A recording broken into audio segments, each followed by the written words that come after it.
പല ആക്ടേഴ്സും മടിക്കുന്ന ചില കാര്യങ്ങളുണ്ട്. അവരുടെ ഫാൻസിൻ്റെ ഭാഗത്തു നിന്നും എന്തെങ്കിലും അതിക്രമം അല്ലെങ്കിൽ തെറ്റ് സംഭവിച്ചു കഴിഞ്ഞാൽ ഷുഗർ കോട്ട് ചെയ്യാതെ അതിനെ പ്രതികരിക്കാൻ പല ആക്ടേഴ്സും മടിക്കും. പല ആക്ടേഴ്സ് എന്ന് പറഞ്ഞാൽ മിക്ക ആക്ടേഴ്സും മടിക്കുന്ന ഒരു സംഭവം തന്നെയാണ് ഈ ഒരു സാധനം. ആ ഒരു ഫാൻ ഭക്തി എന്നുള്ളൊരു ലെവലിലേക്ക് പോയിട്ടുള്ളൊരു ആൾക്കാരെ പറ്റിയാണ് ഞാൻ പറയുന്നത്. ഇങ്ങനെയുള്ളവർ കാട്ടിക്കൂട്ടുന്ന ചില പരിപാടികളുണ്ട്. പൊതുവേദികളിലും അതുപോലെ തന്നെ ജനങ്ങൾക്ക് ബുദ്ധിമുട്ടിപ്പിക്കുന്ന രീതിയിൽ പബ്ലിക്കിൽ പെരുമാറുക, അതുപോലെ തന്നെ ഇവർ തന്നെ ആരാധിക്കുന്ന ആക്ടേഴ്സിന് ഡിസ്റ്റർബൻസ് ഉണ്ടാക്കുന്ന രീതിയിൽ പെരുമാറുക, ഇങ്ങനെയുള്ള പല പരിപാടികളും ഈ അന്തം ഫാൻസ് ചെയ്യാറുണ്ട്. ഭക്തിമൂത്ത് ഇവരെയൊക്കെ ദൈവമായി കാണുന്ന ഫാൻസ് ചെയ്യാറുള്ള പരിപാടികളാണ് ഇത്. അങ്ങനെയുള്ള ടോക്സിക് ഫാൻസിനെ, അതായത് ഈ ഓൺലൈൻ ടോക്സിക് ഫാൻസിനെ എതിർത്ത് സംസാരിക്കാൻ വേറെ ആരും ഉണ്ടായിട്ടുണ്ടെന്ന് ഇതുപോലെ റിയാക്ട് ചെയ്താൽ വേറെ ആരും ഉണ്ടെന്ന് എനിക്ക് തോന്നുന്നില്ല. അജിത് കുമാർ മാത്രമേ റിയാക്ട് ചെയ്തിട്ടുള്ളൂ. അജിത്ത് വാഴുക, വിജയ് വാഴുക എന്ന് പറഞ്ഞ് നിങ്ങൾ ഉണ്ടാക്കുന്നു. നിങ്ങളെപ്പോഴാണ് ജീവിക്കാൻ പോകുന്നത്? നിങ്ങളെപ്പോഴാണ് സക്സീഡ് ചെയ്യാൻ പോകുന്നത് പല കാര്യങ്ങളും? നിങ്ങളുടെ ബോഡി എപ്പോഴാണ് ബിൽഡ് ചെയ്ത് ലെവലാക്കുന്നത്? നിങ്ങളുടെ മെൻ്റൽ ഹെൽത്തും ഫിസിക്കൽ ഹെൽത്തും എപ്പോഴാണ് നിങ്ങൾ ശ്രദ്ധിക്കുക എന്നുള്ളൊരു സംഭവം. ഭയങ്കര ടോക്സിസിറ്റി വരുന്നു. ഇവർ മനുഷ്യരാണെന്നുള്ള ചിന്ത പോലും ഇല്ലാതെ മുടി പിച്ച് വലിക്കുക, അതുപോലെ തന്നെ കയ്യും കാലൊക്കെ പിടിച്ച് പിച്ചും പറിക്കുകയൊക്കെ ചെയ്യുന്നുണ്ട്. ഇതേപോലെ ടൊവിനോവിന് ഒരു തവണ ഉണ്ടായിട്ടുണ്ടെന്ന് തോന്നുന്നു. അതിനൊക്കെ ടൊവിനോവിനെ കുറേ പേര് വീണ്ടും എയറിലാക്കാൻ നോക്കിയിട്ടുണ്ടായിരുന്നു. പക്ഷേ പുള്ളി ആ ഒരു സ്റ്റാൻഡിൽ തന്നെ നിന്നിട്ടുണ്ടായിരുന്നു. അജിത്തിൻ്റെ ഒരു കാര്യത്തിൽ എന്ന് പറഞ്ഞാൽ പുള്ളിയുടെ ഈ ഒരു ആക്ടിങ് പ്രൊഫഷനാണെങ്കിൽ മറ്റേത് പാഷനാണ്. റേസിങ് കാര്യങ്ങളെല്ലാം പാഷനാണ്. ഒരു വർഷം ഉണ്ടെങ്കിൽ കാടാറ് മാസം നാടാറ് മാസം എന്ന് പറഞ്ഞ പോലെ പാതി അഭിനയിക്കുന്നതിന് വേണ്ടി, പാതി പുള്ളിക്ക് ഇഷ്ടപ്പെട്ട പുള്ളിയുടെ സോളായിട്ടുള്ള ആ ഒരു റേസിങ്ങിന് വേണ്ടി ചെലവഴിക്കുന്ന ഒരു മനുഷ്യനാണ് അജിത് കുമാർ. അവരുടെ ഈ ഒരു ക്വാളിറ്റി പറയണമെന്ന് തോന്നി. ഇത് എല്ലാവരും പേടിച്ചിട്ട് പറയുന്നില്ല. മറ്റുള്ള പല കാര്യങ്ങളെ പറ്റിയും സംസാരിക്കുന്ന മെയിനായിട്ടുള്ള ആക്ടേഴ്സ് വരെ ഇങ്ങനെയുള്ള കാര്യങ്ങൾ തുറന്നടിച്ച് പറയാൻ ഭയക്കുന്നു. ഇതേ ആളുകൾ തന്നെയാണ് അങ്ങനെ ചെയ്തത് എന്ന് പറയാൻ, ഈ ഒരു ടീമിലുള്ള തന്നെ ആരാധിക്കുന്ന ആളുകൾ തന്നെയാണ് ഇത് ചെയ്യുന്നത്, അതിൽ ഉൾപ്പെടുന്ന ആളുകൾ തന്നെയാണ് ഇത് ചെയ്യുന്നത് എന്നുള്ളത് പറയാൻ ഈ ആക്ടേഴ്സ് ശ്രമിക്കുന്നില്ല എന്നുള്ളതാണ്, പേടിക്കുന്നു എന്നുള്ളതാണ്. അപ്പം എന്തായാലും വിടാമുയർച്ചി ട്രെയിലർ റിലീസായിരിക്കുകയാണ്. അടിപൊളി ആയിട്ടുണ്ട്. നമുക്ക് ഒന്നുകൂടി കണ്ടാലോ?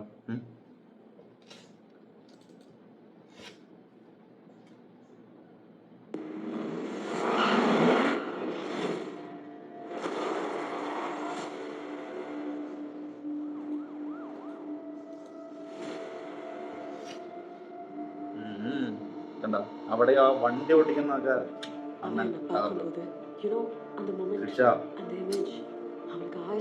ഒരു ലുക്ക് രണ്ടുപേരും.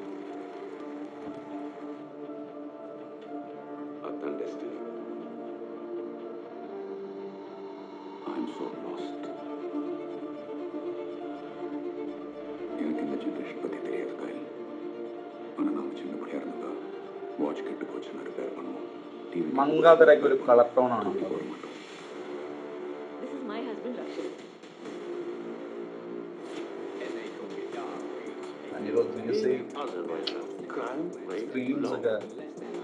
கொஞ்ச நேரமாவே பிரச்சனை பண்ணிட்டு இருக்காங்க.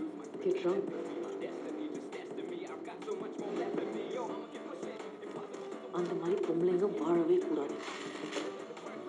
இதை ஸ்கெட்ச் போட்டு கொடுத்ததே போலீஸ் தான் சார்.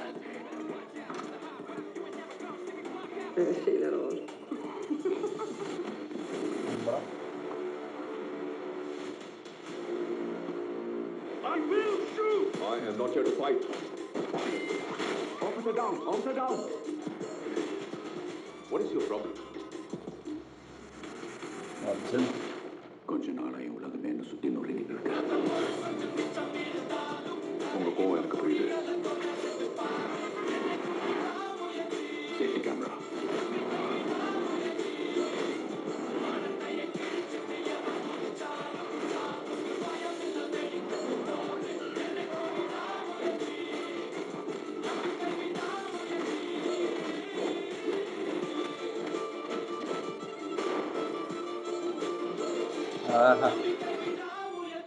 ലെവലായിട്ടുണ്ട്. ആ ഒരു ടൈറ്റിലായാലും നൈസായിട്ടുണ്ട്. മകഴി തിരുമേനി നൈസായിട്ടില്ലേ? പുള്ളിയുടെ ഫസ്റ്റ് മൂവി ഡയറക്ഷനാണോ ആണെന്ന് തോന്നുന്നു. ഇതിനു മുന്നേ പാട്ടൊക്കെ ഡയറക്റ്റ് ചെയ്തിട്ടുണ്ട് പുള്ളി. നല്ല വളരെ ഹിറ്റായിട്ടുള്ള പാട്ടുകളൊക്കെ ഡയറക്റ്റ് ചെയ്തിട്ടുണ്ട്. മൂവി ആദ്യമായിട്ടാണെന്ന് തോന്നുന്നു ഡയറക്റ്റ് ചെയ്യുന്നത്. എന്തൊക്കെ ആയാലും ഓരോ ഫ്രെയിംസും എടുത്തു വെച്ചിരിക്കുന്നത് സെറ്റാണ്, ഒന്നും പറയാനില്ല. ഈ ഒരു മങ്കാത്തര കളർ ടോൺ എനിക്ക് ഭയങ്കര ഇഷ്ടമായിട്ടുള്ളൊരു മൂവിയാണ് മങ്കാത്ത. പുള്ളിയുടെ അതിനുശേഷം ഇറങ്ങിയിട്ടുള്ള പല മൂവീസും ആവറേജ്, ബിലോ ആവറേജ് ആ ഒരു ലെവലിലൊക്കെയാണ് എനിക്ക് തോന്നിയിട്ടുള്ളത്. മങ്കാത്ത ലെവലായിരുന്നു. ഈ ഒരു സംഭവത്തിൻ്റെ ട്രെയിലർ കാണുകയാണെങ്കിലും ഒരു എക്സ്പെക്റ്റേഷൻ നമുക്ക് വെക്കാമെന്ന് തോന്നുന്നു. അത്രയ്ക്കൊന്നും പബ്ലിസിറ്റിയോ ഒന്നും തന്നെ കൊടുക്കുന്നില്ല. എന്തായാലും പുള്ളിക്ക് ഇത്തവണ ലക്ക് ഉണ്ടെന്ന് തോന്നുന്നു. ആ ഒരു റേസും ആ ഒരു സമയത്ത് ഉണ്ടായിട്ടുള്ള ഈ ഒരു ഫാൻസിൻ്റെ ഈ ഒരു സംഭവങ്ങളും അതിൻ്റെ പുള്ളിയുടെ റിയാക്ഷനും നിലപാട് തുറന്നു പറഞ്ഞിട്ടുള്ള കാര്യമൊക്കെ കുറച്ച് പോസിറ്റീവാണ്. കുറേ പേര് സപ്പോർട്ട് ചെയ്തിട്ടുണ്ട് അതിൽ. കുറേ പേര് അഹങ്കാരം എന്നൊക്കെ പറയുന്നുണ്ട്. വേറൊരു ഓളുണ്ട് വിജയ് ഫാനാണെന്ന് പറഞ്ഞ് വിജയിൻ്റെ വില കെടുത്താൻ വേണ്ടി വിജയൊക്കെ അവനെ കണ്ടു കഴിഞ്ഞാട്ടല്ലോ ഇങ്ങനെ തേച്ച് മിനുക്കും അവൻ്റെ കവിൾ, എന്നിട്ട് തേക്കാത്ത ചുമര് പിടിച്ച് വരയ്ക്കും. ഒരു കുരങ്ങൻ മിഥുൻ എന്ന മറ്റാണ് പേര്. മിഥുൻ ചാലഞ്ചിങ് സ്റ്റാറാണ്. അങ്ങനെ ഒരു സാധനം, അങ്ങനൊരു വാണം. അല്ലാതെ എന്താ ഞാൻ പറയുക. ഇങ്ങനെയുള്ള ഓരോ മോന്മാരുണ്ട് ഈ ഫീൽഡിൽ. തന്നെത്താനെ അങ്ങോട്ട് വരുമ്പം നമുക്ക് ഇടിഞ്ഞ് ചേരും. നമുക്കൊന്നും ചെയ്യാൻ പറ്റില്ലല്ലോ. ഫോണായി പോയില്ലേ, പൈസ കൊടുത്ത് വാങ്ങിപ്പോയില്ലേ, അതാണ് സംഭവം. അങ്ങനെയുള്ള കുറേ എണ്ണം കുറേ പേർക്കുണ്ട്. രജനി സാറിനായാലും അജിത് കുമാറിനായാലും സൂര്യയ്ക്കായാലും വിജയിനായാലും ഇങ്ങനെയുള്ള കുറേ വാണങ്ങൾ ഫാൻസാണെന്ന് പറഞ്ഞിട്ടുണ്ട്. ഇവന്മാരെയൊക്കെ അങ്ങോട്ട് ഒന്ന് വല്ല കൗൺസിലിംഗ് എന്തെങ്കിലും കൊടുത്താൽ നന്നാവട്ടെ. ഇല്ലെങ്കിൽ വല്ല ഇരുട്ട് മുറിയിൽ പൂട്ടിയിടും. ഒരു ഫോണൊന്നും കൊടുക്കരുത് ദയവ് ചെയ്ത്. പിന്നെയും വീഡിയോ ഇട്ട് പിന്നെയും വെറുപ്പിക്കും. അതുകൊണ്ട് തന്നെ ഫോൺ കൊടുക്കരുത് അവന്മാർക്ക്. ഫോൺ കൊടുത്തില്ലെങ്കിൽ തന്നെ മെയിനായിട്ടുള്ള ഈ പ്രോബ്ലംസ് ഒക്കെ നിൽക്കും. ഇതെന്തായാലും നല്ലൊരു എക്സ്പെക്റ്റേഷൻ ഉണ്ട് എനിക്ക്.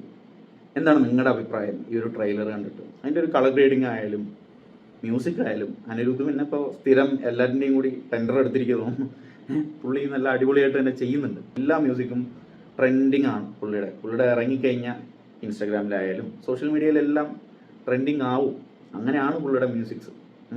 ബാക്ക്ഗ്രൗണ്ട് മ്യൂസിക് ആയാലും അതുപോലെ തന്നെ ഓരോ ആക്ടേഴ്സിന് സ്പെഷ്യലായിട്ട് ആ ഒരു ക്യാരക്ടറിന് കൊടുക്കുന്ന മ്യൂസിക് ആയാലും അടിപൊളിയാണ്.